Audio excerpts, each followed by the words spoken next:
Hello everyone, welcome back to my channel. তো তোমরা সকলে কেমন আছো? আশা করছি তোমরা সকলে খুব ভালো আছো। তোমাদের ভালোবাসায় আমরাও ভালো আছি। চলে এলাম একটা মিনি ব্লগস নিয়ে।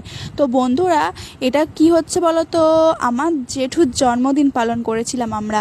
তো এই ভিডিওটা কিন্তু অনেক দিনের পুরানো ভিডিও। তো আমার গ্যালারি ঘাঁটতে ঘাঁটতে দেখলাম যে এই ভিডিওটা তো পোস্টই করা হয়নি। আর এই ভিডিওটা পোস্ট না করলে হয় বলো?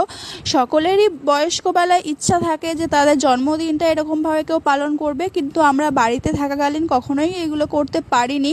তো এখন যেহেতু বিয়ে হয়ে যাওয়ার পরে কিন্তু এই 2 বছর হচ্ছে এরকমভাবে কেক কেটে সেলিব্রেশন করছি। আর মা দুপুরে রান্নাটা করে দেয়। পায়েস, যেসব পায়েস বলো বা যে সমস্ত আয়োজন করতে হয় মা করে দেয়, না আমি নাহলে আমার দিদিভাই যে কোনো একজন ধরে দিই খাবার। তো এই 2 বছর কি করছি, আমরা কেক কেটে সেলিব্রেশন করছি। আর আজকের দিনে কেক কাটা হচ্ছে, আবার রাত্রে কেক